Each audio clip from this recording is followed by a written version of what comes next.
మగాళ్ళు బాధపడకండి, అందరిలాగే మగవాళ్ల కోసము ఒక రోజు. పూర్తి వివరాలకు చదవండి రేపటి సాక్షి హైదరాబాద్ ఎడిషన్. ఇక ఆంధ్రప్రదేశ్లో కూటమి సర్కార్ దుశ్చర్యలు రోజు రోజుకు హద్దుమీరుతున్నాయి. వైఎస్ఆర్సీపీ నాయకులను టార్గెట్ చేసిన కూటమి సర్కార్ వేధింపులు కొనసాగిస్తూనే ఉంది. ఓవైపు సోషల్ మీడియా కార్యకర్తలపై అక్రమంగా కేసులు నమోదు చేస్తూ అరెస్టులు చేస్తోంది. మరోవైపు వైఎస్ఆర్సీపీ నాయకులపైన కూడా కేసులు పెడుతూ కక్ష సాధింపు రాజకీయాలకు దిగుతున్న పరిస్థితి మనకు ఆంధ్రప్రదేశ్లో కనిపిస్తోంది. మరోవైపు వైఎస్ జగన్ ఆయన కుటుంబ సభ్యులతో పాటు వైఎస్ఆర్సీపీ నేతలపై తప్పుడు ప్రచారాలు చేస్తున్నారు కూటమి నేతలు. దీనిపై అప్డేట్స్ మా కరెస్పాండెంట్ నాయుడు ఇస్తారు. నాయుడు, చెప్పండి, రాష్ట్రంలో పరిస్థితి రోజు రోజుకు దిగజారుతున్నవైనా మనం చూస్తున్నాం.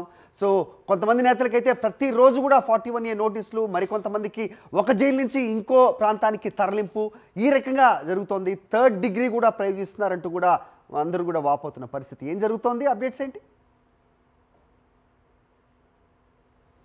మరి ఇప్పటి వరకు సోషల్ మీడియా కార్యకర్తలను వేధించిన కూటమి ప్రభుత్వం ఇకపై నుంచి వైఎస్ఆర్సీపీ నాయకులు, వైఎస్ఆర్సీపీకి అనుకూలంగా మాట్లాడిన ప్రముఖుల మీద కూడా తప్పుడు కేసులను పెట్టిస్తుంది. ఈ నేపథ్యంలోనే మాజీ మంత్రి కొడాలి నాని, పోసాని కృష్ణమురళి, దర్శకుడు రామ్ గోపాల్ వర్మ మీద కూడా వివిధ పోలీస్ స్టేషన్లో రాష్ట్ర వ్యాప్తంగా ఫిర్యాదులు ఇప్పించి వారి మీద పోలీసులతోనే కేసులు కూడా నమోదు చేయించారు. మొన్నటి వరకు కూడా సోషల్ మీడియా కార్యకర్తల గొంతు వినపడకూడదు అన్న ఉద్దేశంతోనే వారి మీద తప్పుడు కేసులు పెట్టించారు. వారికి ఎటువంటి నోటీసులు కూడా ఇవ్వకుండా అరెస్ట్ చేయించారు. వివిధ పోలీస్ స్టేషన్లు చుట్టూ తిప్పారు. అలాగే వివిధ జైలుకి పంపించి మళ్ళీ తప్పుడు కేసులు నమోదు చేస్తూ వారిని వివిధ రాష్ట్ర వ్యాప్తంగా వివిధ పోలీస్ స్టేషన్ చుట్టూ తిప్పుతున్నారు. ఇంకా ఈ సంఘటనను రాష్ట్ర ప్రజలు మర్చిపోకముందే మళ్ళీ ఇప్పుడు వైఎస్ఆర్సీపీ నాయకులను టార్గెట్గా చేసుకుని వారి మీద తప్పుడు కేసులను బనాయిస్తున్నారు.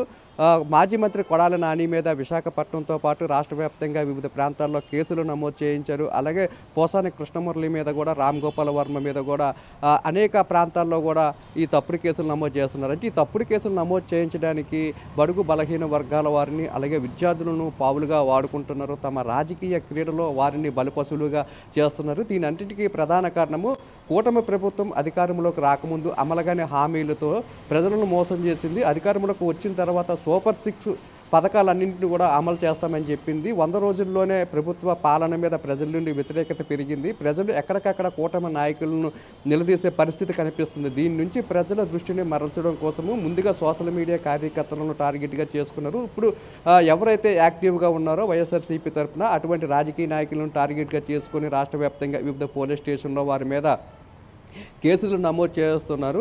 మరోవైపు వైఎస్ జగన్మోహన్ రెడ్డి మీద కానీ, ఆయన కుటుంబ సభ్యుల మీద కానీ, అలాగే వైఎస్ఆర్సీపీ ముఖ్య నాయకుల మీద కానీ సోషల్ మీడియాలోని కూటమికి సంబంధించిన నాయకులంతా కూడా తప్పుడు ప్రచారాలు చేస్తున్నారు. ఫేక్ పోస్టులతోని వారిని టార్గెట్గా చేసుకొని అనేక తప్పుడు ప్రచారాలు చేస్తున్నారు. వీటన్నింటి మీద కూడా వైఎస్ఆర్సీపీ నాయకులు రాష్ట్ర వ్యాప్తంగా ఉన్న అన్ని జిల్లాల్లోని ఎస్పీ కార్యాలయాలకు అలాగే సిపి కార్యాలయాలకు వెళ్ళి ఫిర్యాదు చేసినప్పటికీ కూడా ఎక్కడో కూడా వైఎస్ఆర్సీపీ నాయకుల మీద ఎవరైతే పోస్టులు పెట్టారో వారి మీద ఎటువంటి చర్యలు కూడా తీసుకోలేదు. కేవలం వైఎస్ఆర్సీపీ నాయకులని టార్గెట్ చేసుకుని ఎవరి మీద అయితే వారు కంప్లైంట్ చేస్తున్నారో వారి మీద వైఎస్ఆర్సీపీ నాయకుల మీద మాత్రం కేసులు నమోదు చేస్తున్నారు. పోలీసుల వ్యవస్థ మీద కూడా పెద్ద ఎత్తున వైఎస్ఆర్సీపీ నాయకులు విమర్శలు చేస్తున్నారు. ఒక పార్టీకి కొమ్ము కాసే విధంగా వ్యవహరిస్తున్నారు. ఇటువంటి పరిస్థితి మంచిది కాదు అని చెప్తున్నారు. రాష్ట్రంలో అంబేద్కర్ రాసిన రాజ్యాంగం అమలు కాలేదు.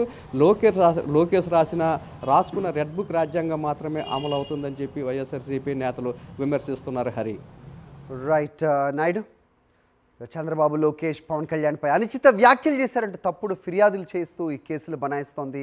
ఇందుకోసం బడుగు బలహీన వర్గాల వారిని పావులుగా వాడుకుంటోంది.